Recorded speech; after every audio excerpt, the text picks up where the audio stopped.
Tá?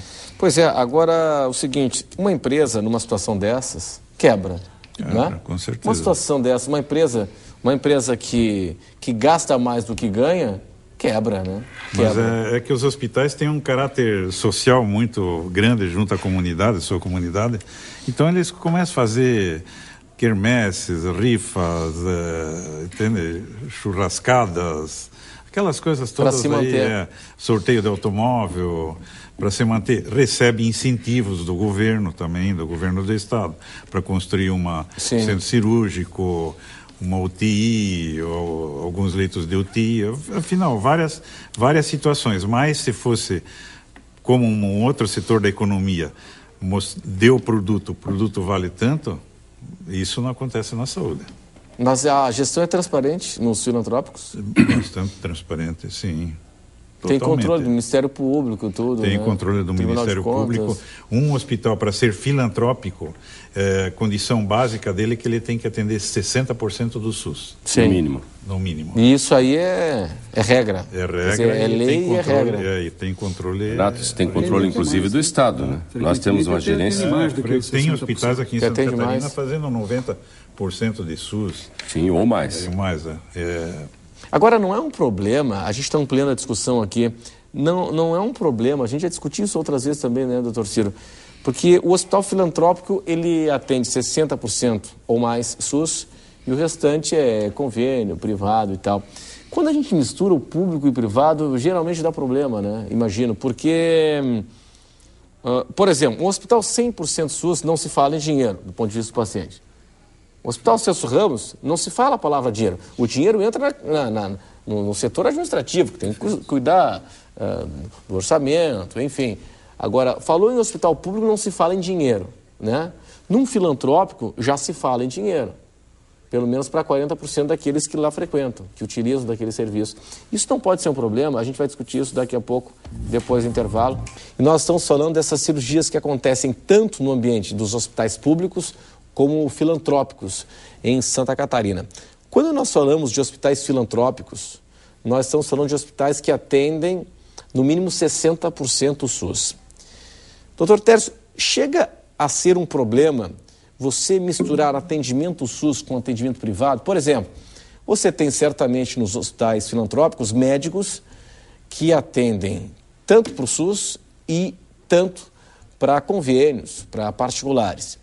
E aí, de repente, eu queria saber se é correto, se há algum impedimento ético, legal. O paciente chega, o cidadão foi lá jogar o futebol dele, estourou o joelho e precisa fazer uma artroscopia. E aí vai lá consultar, vai com encaminhamento de que precisa fazer uma artroscopia. Bom, pela rede SUS, o médico pode dizer isso, bom, pelo SUS... esse procedimento, enfim, a gente vai ter artroscopia só daqui a 4 meses. Mas se for no particular, é possível realizar na semana que vem. Isso é correto? Eu desconheço, o médico pode dizer isso, mas o hospital não pode agir dessa forma. Se o hospital é credenciado pelo SUS para fazer a sua demanda de 60% no mínimo, ele é proibido por lei de fazer esse tipo de ter esse tipo de atitude, tá? Ele não pode chegar ao paciente e dizer, olha, aqui o SUS você vai ser atendido fazer a cirurgia daqui a tanto tempo e particularmente ou pelo convênio você vai ser atendido antes. Isso é proibido ele fazer isso. Tanto que a gente não pode nem ter 2 portas nos hospitais, a porta do SUS e a porta do privado. Tá, mas existe essa condição, existe essa possibilidade, isso que eu quero entender, mundo real mesmo, doutor Ciro, é o seguinte, o médico, imagino que deve mostrar para ele, quando há uma fila, ele tem uma cirurgia de hérnia de disco, olha, no hospital filantrópico, o médico não pode dizer, olha, tem uma fila de 100 pacientes, deve levar mais ou menos uns 2 anos e tal. Essa é a condição da fila do SUS. Mas eu opero também aqui no hospital e posso fazer esse procedimento daqui a 1 mês contigo e tal, o valor é tanto. Isso pode fazer ou não? Geralmente, o domínio do registro da fila ou dos pedidos não está na mão do médico. Geralmente, esse domínio é no setor administrativo, alguém que conduz. O médico mal intencionado, como há tantos cidadãos que assim agem, pode fazer tudo, mas não é recomendação e nem que se observa. É evidente que, tirando do hospital filantrópico para a clínica privada, sim, é muito comum. Eventualmente que ele diga, não, eu atendo um plano de saúde X ou Y, não, mas eu quero fazer particular. Ele pode criar condições naquele dia, naquele horário, em que ele não atende aquela outra demanda. Sim. É clínica privada, a pessoa procura porque quer, é outro caminho, digamos assim. Mas no hospital filantrópico isso não é ético, não é adequado e repito, proibido por lei. E não é o médico que tem essa agenda para dizer, a não ser que ele, repito, seja mal intencionado. Aí é outra história, não vem para o caminho da ética e sim para o caminho do Código Penal, né? Sim. Mas, Renato, se me permite... Claro, pois não. Isso ocorre, e aí alguém pode dizer, mas isso já aconteceu comigo, acontece às vezes o profissional, ao identificar o paciente potencialmente particular, ou na maior parte das vezes, porque o particular é algo que é muito raro hoje em dia, nós temos que entender isso. Sim. Pouca gente está pagando hoje para fazer cirurgia. A imensa maioria, hoje em Santa Catarina, 80% faz pelo SUS e 19% faz por convênios, planos de saúde. E aí o médico, em geral, ele tem a opção de, tal procedimento eu posso operar numa clínica particular, que aí não é a que atende SUS, e o SUS ele encaminha para o hospital do SUS, que às vezes tem dificuldade de marcar, a fila para o centro cirúrgico às vezes é maior e às vezes não. Agora, tanto isso não é a rotina dos hospitais filantrópicos, e esse é o testemunho que eu posso dar, porque os hospitais filantrópicos, ainda que tenham a obrigação de atender 60% do SUS, eu tenho visto muitos hospitais filantrópicos do Estado que têm atendido 85%, 90%, 93% dos seus atendimentos são SUS. Uhum. Então, se ele fosse olhar por esse aspecto, ele diria, não, eu parei no 60% e fico no 60% e vou reservar os outros 40% só para atender convênios ou particulares. Não é verdade. Uhum. Eles atendem o que vem, mais ou menos essa demanda é pela ordem de chegada. Eu não tenho observado discriminação em hospitais públicos aqui no Estado. Agora, às vezes o prestador, como o doutor Ciro disse, é o seguinte, ele no seu consultório particular, ao perceber um paciente de convênio, que é a maior frequência fora o SUS, ele marca a cirurgia numa clínica particular, num hospital que atenda convênio particular. Isso está se tornando cada vez mais comum. Os hospitais que não atendem SUS, isso é comum. Existe em Florianópolis, em Joinville, em Blumenau, em Criciúma, em Chapecó, hospitais que não atendem SUS. Aí esses pacientes vão para esses hospitais. E os outros hospitais que atendem SUS recebem a maior parte dos pacientes dessa categoria. As perguntas começam a chegar aqui. O Valmir no Centro, ele é funcionário da Secretaria Estadual da Saúde. Ele diz o seguinte, no hospital infantil chegou a lista de pacientes para cirurgias com crianças que entraram na fila em 2002 e 2004. Já são adolescentes hoje, né? Para cirurgias de adenoide e amígdalas. Como resolver, já que passaram-se tantos anos? Os municípios não deveriam ter dado conta disso? A primeira questão é checar a lista, né? Que o secretário comentou que iriam fazer. Pode ter, muitas delas, realmente já ter solucionado o seu problema e tal. É um programa lançado, agora vai se esmiuçar e, como o secretário disse, tem que checar.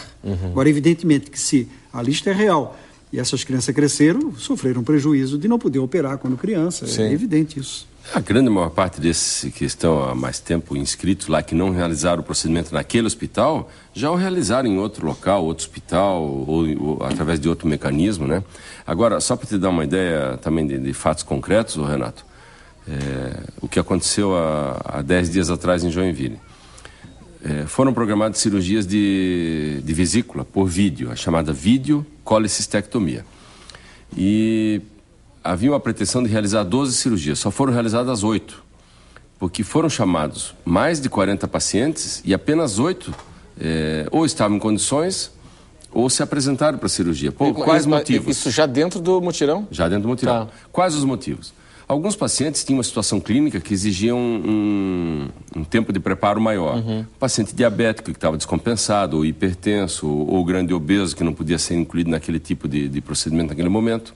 Mas alguns pacientes, eu estou falando dos que foram contatados, porque eu não estou falando daqueles que não se consegue contato, que isso é uma coisa comum hoje. As pessoas deixam como contato o telefone celular e tem gente que troca de celular várias vezes ao ano, né? Mas dos que foram contatados, mais de 40, teve gente que não pôde fazer ou não quis fazer porque assumiu um novo emprego e não quer se ausentar nesse período de experiência, porque está novo no emprego, ou porque não tinha com quem deixar os filhos nesse período agora, então não poderia fazer a cirurgia naquele momento. Teve gente que não aceitou fazer a cirurgia porque era dia 13 de agosto, e por uma superstição, agosto é um mês de azar, ainda é dia 13, então não aceitaram realizar. Então a prática também, nós temos que ver que não é bem assim, de que você chama 20 pessoas e os 20 vão estar aptos a fazer a cirurgia, né? Sim, sim. Agora, por exemplo, mas quando você chama, eu imagino, com antecedência. Se aquelas já dizem que não vão participar, não dá para chamar os Exato, mas foram, como eu te disse, foram chamados 40 e poucos, que foi possível, porque como aquela decisão, assim que nós anunciamos aqui a campanha, nós pedimos para já tentar começar, e como é um hospital próprio nosso, havia um pouco mais de facilidade naquele hospital, para esse tipo de procedimento, tivemos aí 10, 12 dias para fazer esse chamado. Então, realmente, para algumas pessoas ficou muito em cima da hora. Nós não estamos criticando, né? Sim, sim. Só estou dizendo que realmente... E isto que naquele hospital, a fila para cirurgia de vesícula, no momento é de 150 dias apenas. Ou seja, são 5 meses. Bom, aqui, secretário, o seguinte, Jonathan Cardoso, de Florianópolis, ele diz o seguinte: eu aguardo uma cirurgia para reparar uma pseudoartrose no escafoide desde agosto de 2008. O que é isso? Eu não sei, viu? Vocês vão me explicar aqui. É um osso da mão. Que tem algum e problema. Aí, às vezes, a fratura, às vezes, não foi tratada adequadamente ou não foi tratada. E fica a pseudoartrose fica como se fosse um movimento articular num osso que era para estar fixo. Perfeito. E sequer tenho ideia de quando essa cirurgia será realizada. Como ficarão os procedimentos que não estão sendo anunciados pelo governo?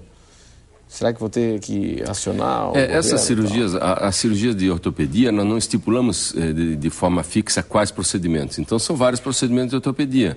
E o procedimento desse telespectador pode ser contemplado. Mas eu volto a dizer, se ele está inscrito numa determinada listagem, seja do hospital, seja da Secretaria Municipal de Saúde, essa lista tende a andar mais rápido. Então, é possível que ele está lá desde 2008, realmente é um tempo longo. Eu digo que a cirurgia ortopédica tem uma demanda muito grande aqui em Blumenau, em Joinville. É possível que ele possa ser chamado num prazo mais curto do que seria se não estivéssemos fazendo esse esforço. Lamentavelmente, é um tempo muito longo. Muito bem. É a pergunta do Jonathan Cardoso aqui em Florianópolis.